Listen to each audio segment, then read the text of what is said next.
Sebuah artikel yang saya lansir dari klikanggaran.com ditulis oleh Erika Ebener. Mengenang Dr. Subandrio. Soeharto itu PKI. Dr. Subandrio adalah Kepala Badan Pusat Intelijen di masa Presiden Soekarno.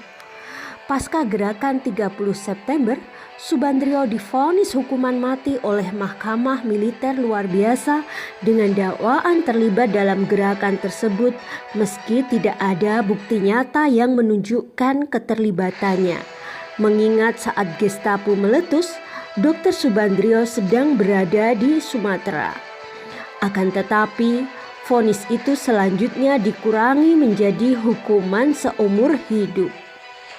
Dan pada tahun 1995, ia dibebaskan karena alasan kesehatan setelah 30 tahun mendekam di penjara. Itu adalah secuil gambaran kekejaman Soeharto terhadap lawan politiknya. Menangkap, mengadili, menghukum, dan memenjarakan orang-orang yang diduga, disinyalir, dan dicurigai mengetahui terlalu banyak tentang apa, siapa, dan bagaimana politik PKI di Indonesia. Di era rezim Soeharto, cerita dan teknologi seperti yang kita lihat pada film The Minority Report, di mana penangkapan seseorang didasari penglihatan 3 anak indigo yang menduga, memprediksi bahwa kejahatan akan terjadi dan dilakukan oleh orang yang muncul di dalam pikiran mereka. Maka sebelum kejahatan benar-benar terjadi, polisi sudah bertindak mendahului, menangkap, dan memenjarakannya. Begitupun yang dilakukan oleh Soeharto pada orang-orang yang dia istilahkan sebagai anti-PKI. Padahal pemburuan, penangkapan, pengasingan, pengadilan, penghukuman yang dilakukan Soeharto pada anti-PKI tidak lain dan tidak bukan adalah untuk menutupi jejak hitam yang dia tinggalkan dalam keterkaitannya dengan PKI. Beruntung Dr. Subandrio selamat dan bertahan hidup hingga tahun 2004. Dan sebelum ajal menjemputnya, dia menceritakan pernyataannya kepada majalah Adil. Sesaat setelah Soeharto berhasil dilengsarkan pada tanggal 30 September 1998. 10 tahun kemudian 2014, sejak Dr. Subandrio wafat tahun 2004, isu PKI menjadi primadona kembali dan kembali diangkat, dilambungkan, digaungkan, diteriakkan, dituduhkan pada Presiden Jokowi oleh orang-orang yang mengaku paling bela pada Indonesia. Beruntung rakyat Indonesia sudah cerdas. Taktik dan strategi yang Soeharto lakukan dulu dengan PKI-nya untuk merontokkan Soekarno dan para militannya tidak bisa dilakukan ulang sekarang.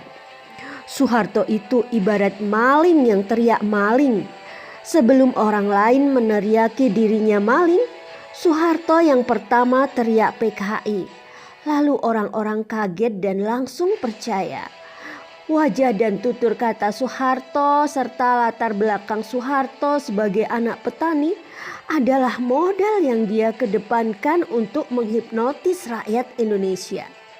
Begitu rakyat berhasil dihipnotis, semuanya harus bertindak sesuai perintahnya.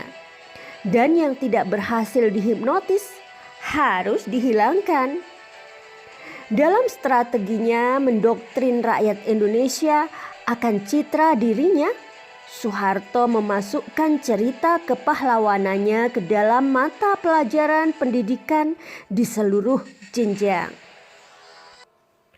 Mengisi penuh materi penataran, pemahaman, pedoman, dan pengamalan Pancasila dengan cerita tentang kehebatan dirinya, meminta para seniman dan insan perfilman untuk membuat dua sinematografi yang syarat akan pesan pendoktrinan yang disajikan dalam bingkai kesenian yang indah. Film Serangan Fajar yang menceritakan kepahlawanan Soeharto dalam memimpin serangan mendadak di Yogyakarta, di mana Jenderal Sudirman sendiri diceritakan sedang sakit parah dan ditandu kemana-mana oleh pasukannya. Sementara Presiden Soekarno tak banyak diceritakan. Dan yang kedua, apalagi kalau bukan film pemberontakan G30 SPKI yang menceritakan Jenderal Soeharto sebagai pahlawan kesiangan yang gagal menyelamatkan ketujuh jenderal yang dikorbankan. Soeharto itu PKI. Ada rasa miris, perih, marah, muak atas semua sepak terjang Soeharto yang memanfaatkan dan menyalahgunakan kepercayaan yang diberikan oleh Soekarno. Padahal di kepala Soekarno hanya diisi bagaimana membangun Indonesia menjadi maju dan menjadi negara besar di dunia. Dan pola yang sama sekarang pun dicoba untuk diulang oleh sekelompok orang yang berusaha merongrong Presiden Jokowi.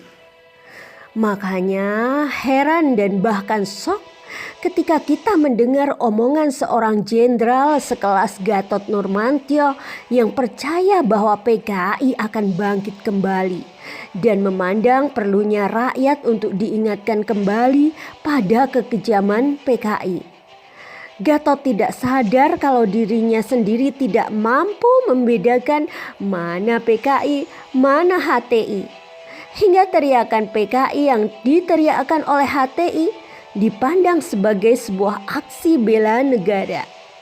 Faktanya, HTI sama-sama terlarang dan bahayanya dengan PKI.